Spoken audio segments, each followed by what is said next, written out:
Good morning, everyone, and welcome to this open event looking at applied science and forensic investigation programs at Wiltshire College.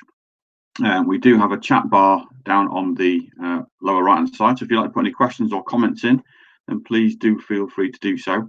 I'll try and answer them as we go through the presentation. The presentation has also been recorded, so if you do need to revisit it later on, I think it will be posted to our YouTube channel, and you can pick up any clarifications from that recording if you'd like to.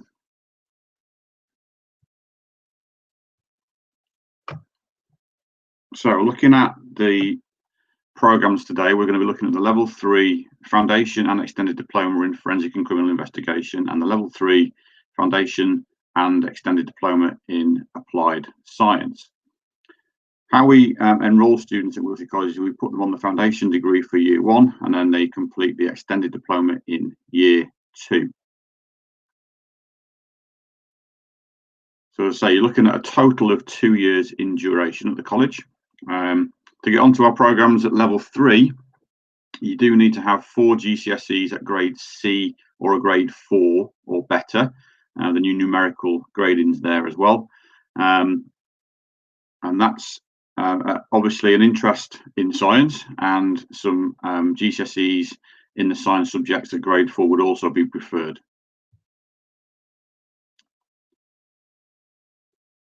If you're doing some BTEC level qualifications at schools, or will also accept some merit level qualifications on there as well. But again, for all our programs, the grade 4 is the kind of boundary that you need to be aiming for. So the program itself is 13 units over the 2-year period, and at the end of that, that's equivalent to 3 A levels. So that gives you as many options to go on to further and higher education as if you were doing 3 A levels at school. But obviously we do focus on the science elements and the forensic elements on the other course. But the options for you are just as good as if you're doing 3 A levels. So many of our students will go off to universities and continue their studies in their chosen field. And a lot of the universities do welcome BTEC students because they have a good modular experience whilst they're with us at Wiltshire College. And that carries on into obviously the university courses as well. So just to very quickly talk about assessment, there are 2 examined units on the applied science course, and they are unit 1, which is the principles and applications of science. So in that exam, there are 3 parts to that exam, looking at the chemistry, biology and physics elements of science. And they are 40 minutes each, so not massive exams, but they do obviously encompass the 3 science strands. And then in science investigation skills, that's unit 3. That's a kind of practical exam. So under normal circumstances, it's slightly different because of COVID this year, but under normal circumstances, you would be given an experiment to carry out in the lab, and then you would take the data from that experiment into the exam with you. And you would take all your data collection and your tables, and you would think about the method that you used in the lab and take those notes with you into a more formal exam setting, and then you would be asked questions about your processes and your data collection. So things like validity and reliability will be questioned, and your practical techniques will also be sort of investigated. So you write about those in the exam. How well do you think you carried it out, and what things might have been different if you changed certain elements of your method. So that's science investigation skills on that one. The other units, so I've mentioned unit 1 and unit 3. On the applied science program, you've got practical scientific procedures and techniques. So that is internally assessed by the staff. Obviously, that looks at those lab techniques across, again, chemistry, biology and physics. But you look again into lots of different experimental methods and collecting data in the lab. Again, lab techniques and application. So that is a bit broader in that you will still do some practical elements, but then you'll think about how that might be applied in the real world or in manufacturing or in a sort of industrial lab, if you like, looking at how you would apply those techniques in those situations. And then we've got the physiology of the human body, so elements of anatomy and physiology, but also things like energy systems, the immune systems, things like that. And then the microbiology and microbiological techniques. So again, looking at how microbiology in the lab works and how you would carry out certain techniques in the lab to make sure they are done reliably and validly. But that obviously is a quite specialist element as well. So if you're interested in microbiology, that's a good unit there as well. On the other side of the curriculum, we've got forensic and criminal investigation. And again, at level 3 with A levels equivalency to that. You'll see that the first 3 units are the same as you would get on the applied science. There is a bit of overlap from BTEC with these qualifications, and those first 3 would overlap, and you may study those together with the science students depending on timetabling, or you may be on your own in a separate group. But either way, the syllabus is exactly the same, and the exams still apply for both pathways. So you do your chemistry, physics and biology exams for unit 1, and then you do that practical science investigation exam for unit 3. Where it then starts to differ a little bit is you have then your forensic investigation procedures in practice. So we do, for all these units, we kind of set up scenarios, and we have our criminal, our crime scenes that you might go and investigate and collect evidence. And the idea is that you would then store that accurately and correctly to prevent any cross-contamination. And then again, you would review those processes in your academic writing. So obviously there is an element of practical here, but that does then need to be written up and sort of reviewed by yourself and evaluated after the event. And forensic fire and forensic traffic have similar scenarios in them. And obviously you're looking at the chemistry of fire in unit 10, how to start fires, how to put them out, but also detective work on how those fires might have started at some point as well. And the forensic traffic collision looks at a few elements of driving and the causes of accidents. There's a physics element of this as well, because you've got momentum and motion and all the physics laws that go along with that. And that again has a forensic element then of how those collisions potentially might have been caused, and reviewing what's happened in that particular incident. Additionally to the academic part of the course, there is also an element of work experience, and this is becoming more and more common and more important really across a lot of BTEC qualifications, and we'll be seeing the introduction soon of new T levels, so work experience in those will be even more prevalent. Currently we ask students to do 60 hours of work experience. At the minute that is taking the form of a qualifying project, because obviously work experience at the moment is very difficult to get hold of, and employers are obviously taking very stringent measures to control the spread of coronavirus. So we are able to set projects, and you write about a work experience placement that you may have been able to do under normal circumstances, but write about that. And we do work with employers to get some advice on that as well. So you're not just left to do that. We do get some input from employers on what things they would expect. So the project is really good for you guys to work independently as well and gain some of those or look at some of those skills that you would expect to have in a work experience placement. Additionally to the program, we do offer a lot of support. Each student will have their own personal tutor, so you'll get some tutorial support, and there will be a weekly tutorial session where you'll get one-to-one support, but also there'll be group tutorials on things like applying to university.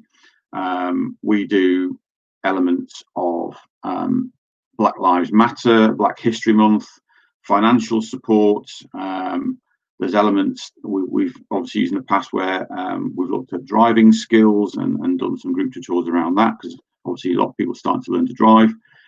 Responsibilities, around anti-bullying campaigns and stuff like that. So the tutorial program is very wide ranging, but there is an individual contact there for every student to access if they need it. We do try and get out a bit as well. So we do, again, under normal circumstances, would go on day visits to local laboratories where they might be making some medications. We are planning to go to the National Fire College as part of that fire unit as well, and potentially to police stations and fire stations where they do have cars that have been involved in crashes. So we do try and get out a bit, which enhances the programme rather just than being in the lab or the classroom, giving some real life scenarios and connections and applications to what you might learn in the classroom. There is also support for those that need additional learning support in the classroom or away from the classroom, and also some support on careers progression as well. So part of that tutorial support might involve careers advisors coming into your sessions as well, but you can go and discuss things with them if you'd like to at any point, and get some advice on what you might do next. And that could include university, or it could include some jobs. So speaking of which, quite a lot of our students do actually progress on to higher education, and previously we've had people go off to Russell Group universities to study degrees. One particular one from last year, one of the ladies on the course last year ended up at Cardiff University, and she's studying pharmaceuticals. So that's a really good option for her. She's really enjoying it and staying in touch with the teaching team at Wiltshire College. We do have some foundation degrees within the college as well. So we've got new programs starting up in Salisbury campus, which are in health and nutrition. So there's an element of science, obviously, from that. There is pharmaceuticals, and there's also a forensics foundation degree in Salisbury.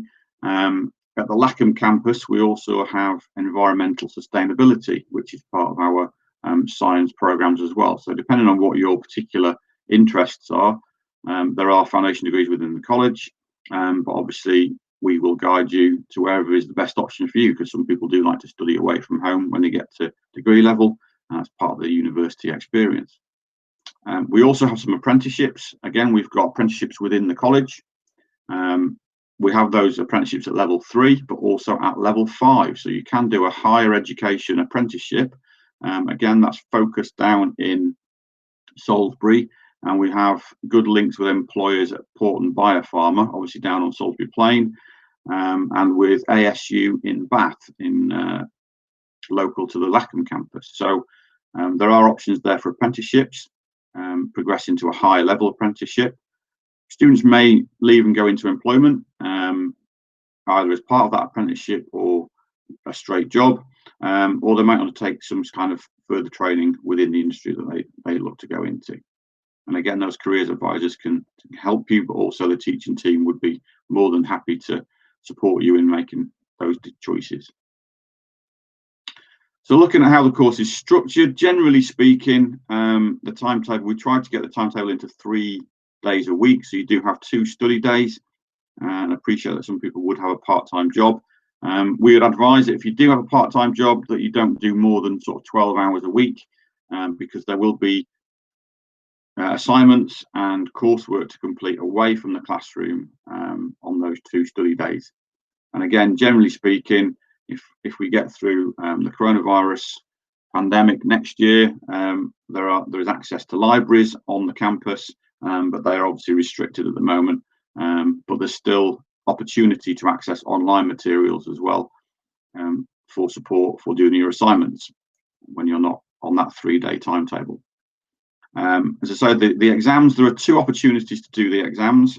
Unit 1, we tend to enter students in January, and try and get that one done in January. That does give you the opportunity to do a retake in May or June if you needed to. Unit 3, we tend to just put students in the May window because it does take a lot of teaching and it takes us time to get everything taught. So it's quite a big unit. So we enter students for exams in May. But again, if that Unit 3 you aren't successful, there is the opportunity for retakes in the following January as part of the Year 2 programme. As I said, you do need to submit some assignments, and all that assignment work is marked in-house by the teachers. It does get second marked in a lot of occasions, and we do also have external verifiers who will come and look at work to make sure that it's reached the appropriate standards. So it all has to be checked by externals. But generally speaking, there's a lot of support for that completion of assignment work. Very occasionally, we do have students who don't reach those entry criteria, and it is possible for students to complete their GCSEs alongside, or in Maths and English alongside the programme. We don't have a level 2 science programme, so if students are really keen at coming on doing the science programme, it is a case that they would go in at level 3, but it is a requirement, a national requirement, that students do embark and retake their GCSEs in Maths and English if they haven't achieved a grade 4. That does obviously put a little bit more work onto those students, but again, we can support you through that. But ideally, the entry criteria would have been met previously. There is the opportunity for parents and guardians to contact the college, and we will have parents' evenings for those students who are under 18. There will be a couple, 2 or 3 parents' evenings throughout the year, at which time you can discuss with the lecturers the progress being made by the students.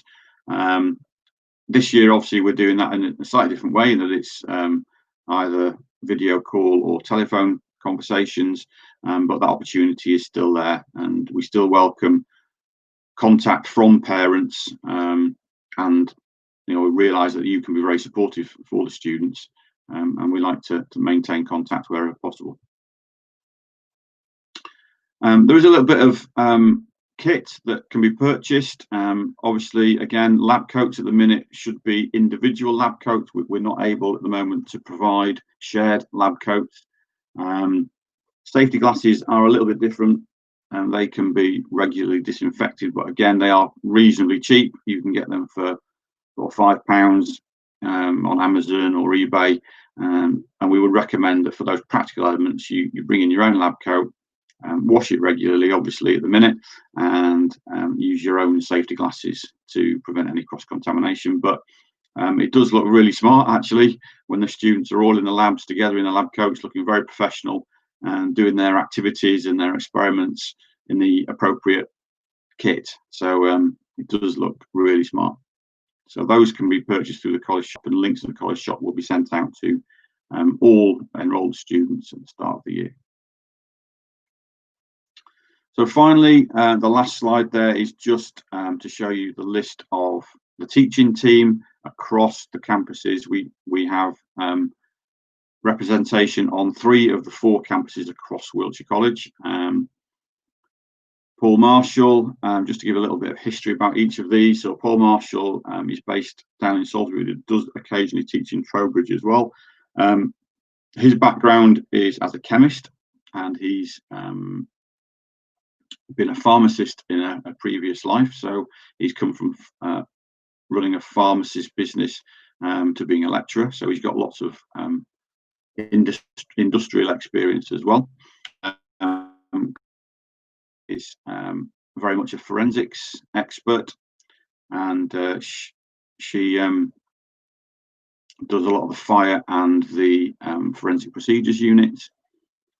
Richard Sefton, or Chad as he's known, he teaches again in Trowbridge and Lackham across a couple of campuses. He is, again, very much a biologist, been a biology school teacher, but he does teach across the disciplines. John Brain, also Lackham and Trowbridge, and he sort of helps on the chemistry side a bit more. He's actually been teaching internationally for most of his career. He's just joined us actually from a school in Mallorca. So he's done a lot of teaching on international baccalaureates and international BTECs. So he's very experienced. We have Andrew Otto, who is very much a physicist. He teaches on our BTEC programs and some of those elements of physics and in the traffic collisions units.